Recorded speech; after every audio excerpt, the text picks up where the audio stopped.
Welcome back to clean news MP. चलिए देखते हैं मध्य प्रदेश की 25 फटाफट बड़ी खबरों को। इससे पहले आप न्यूज को कहां से देख रहे हैं, हमें कमेंट में बताना बिल्कुल ना भूलें।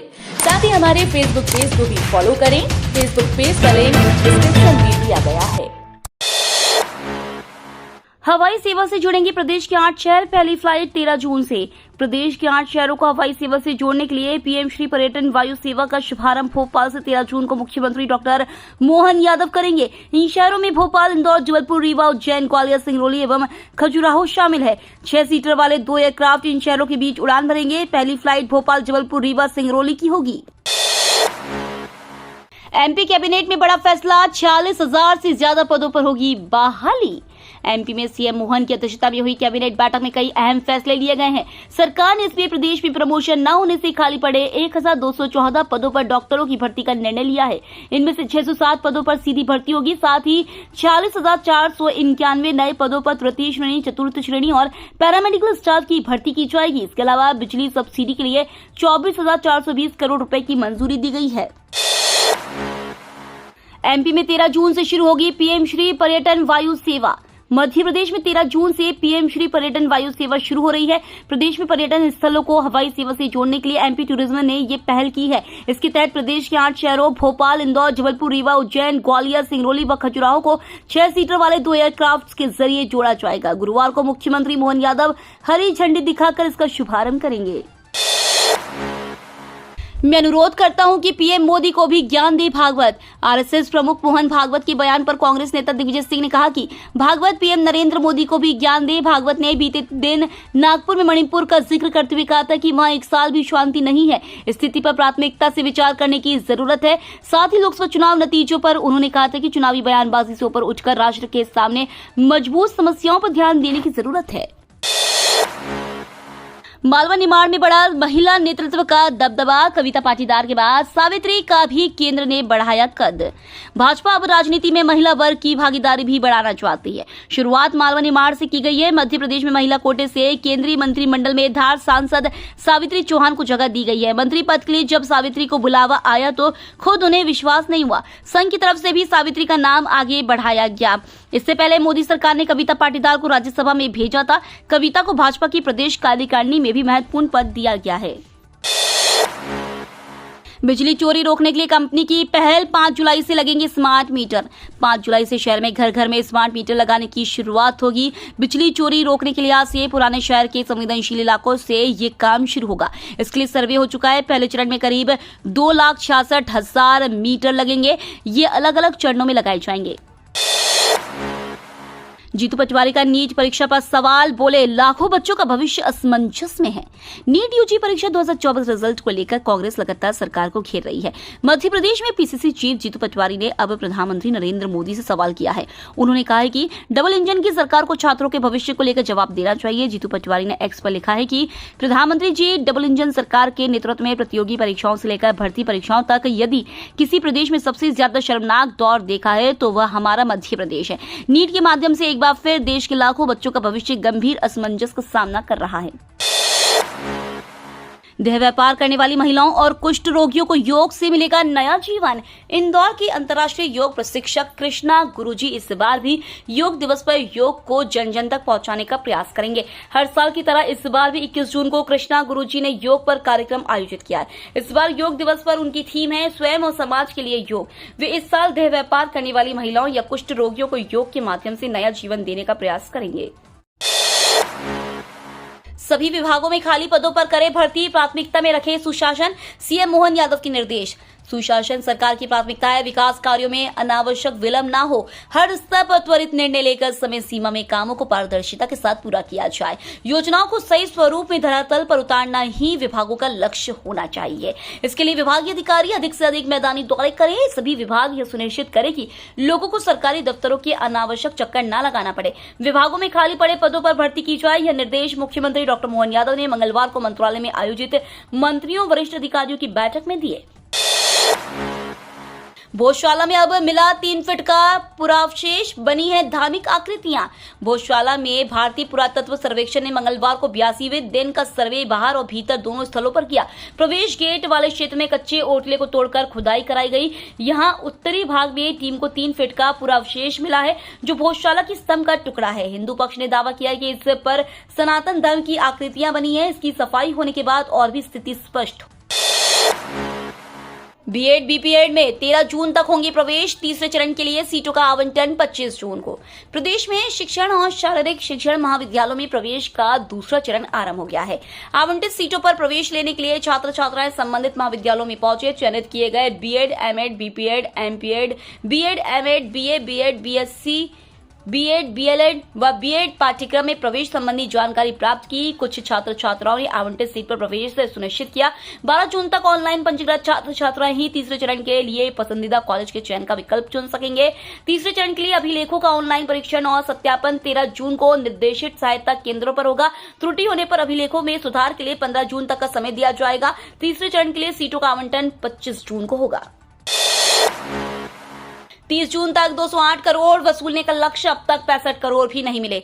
ई पोर्टल में हुई गड़बड़ी का खामियाजा इंदौर नगर निगम को भुगतना पड़ रहा है। नगर निगम ने 30 जून तक संपत्ति कर के 180 करोड़, जलकर के 17 करोड़ और कचरा संग्रहण शुल्क के 11 करोड़ रुपए वसूलने का लक्ष्य रखा है, लेकिन हालात यह है कि अब तक इन तीनों करों को मिलाकर 65 करोड़ रुपए की भी वसूली नहीं हुई है। 2 सफाई कर्मियों की मौत के बाद जागी सरकार, अब मशीनों से ही सीवर टैंक की होगी सफाई। प्रदेश के रीवा में सेप्टिक टैंक की सफाई करते समय 2 सफाई मित्रों की मृत्यु के बाद राज्य सरकार जागी और नगर निगम आयुक्तों को और निकाय सीएमओ को निर्देश दिए गए हैं कि सफाई कर्मी की जगह केवल मशीनों से सीवर टैंक की सफाई की जाएगी। भोपाल व इंदौर में बौछारें पड़ने के आसार, रीवा ग्वालियर में तपिश बरकरार। दक्षिण पश्चिम मानसून की प्रदेश में आमद का सिलसिला जारी है। मंगलवार को मानसून महाराष्ट्र के अकोला और गुजरात के नौसारी में पहुंच गया। वहीं अलग अलग स्थानों पर 5 मौसम प्रणालियां भी सक्रिय हैं। इनके प्रभाव से हवाओं के साथ नमी आने से प्रदेश के अधिकतर शहरों में बादल छाए हुए हैं। कहीं कहीं तेज रफ्तार से हवाएं चलने के साथ वर्षा भी हो रही है। इसी क्रम में मंगलवार को सुबह 8:30 से शाम 5:30 बजे तक रतलाम में 6, छिंदवाड़ा में 0.6 एवं सिवनी में 0.4 मिलीमीटर वर्षा हुई। रतलाम में आवक अधिक होने से प्याज के दामों में 500 रुपए क्विंटल की आई कमी। 1 माह पहले प्याज के निर्यात पर प्रतिबंध हटाने से किसानों ने दाम बढ़ने की उम्मीद में प्याज का स्टोर करना शुरू कर दिया था। इसके बाद प्याज की कीमतों में उछाल तो आया, लेकिन गोदामों में रखा प्याज अचानक खराब होने लगा। इस कारण बड़ी संख्या में किसानों ने 3 दिन से पुनः प्याज बेचना शुरू कर दिया।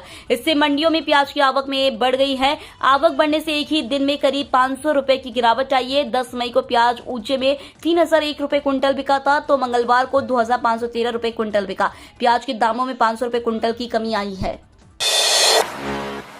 80 तरह के आपातकालीन स्वास्थ्य सेवा के लिए 24 घंटे मिलेगी एयर एम्बुलेंस की सुविधा।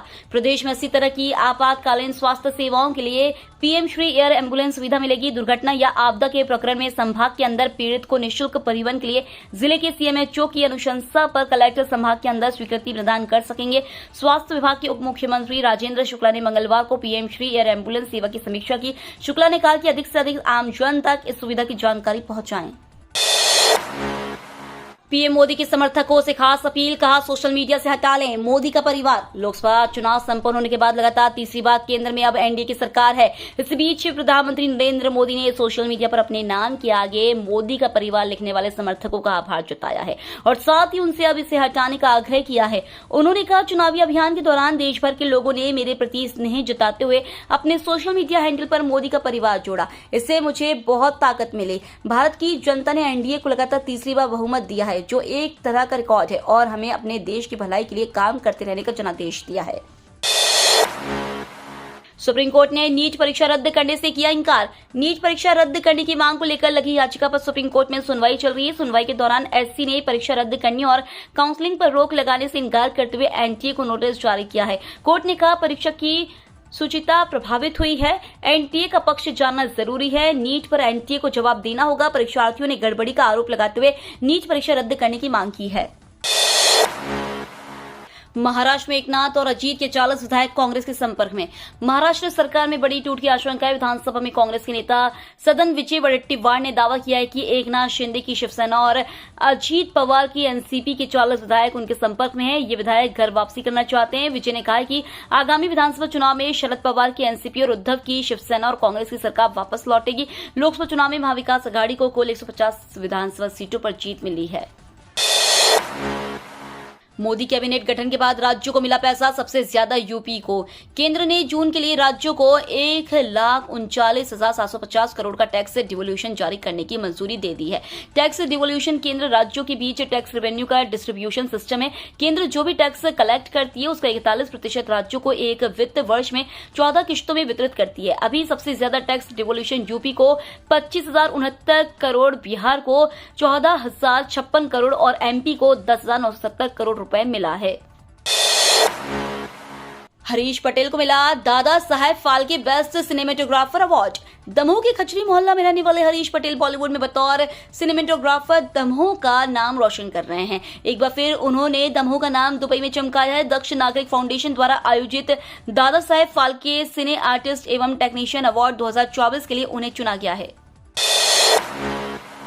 उमा भारती के सुरक्षा अधिकारी को पाकिस्तान और दुबई से आया फोन। क्राइम ब्रांच अधिकारी बता पूछी लोकेशन।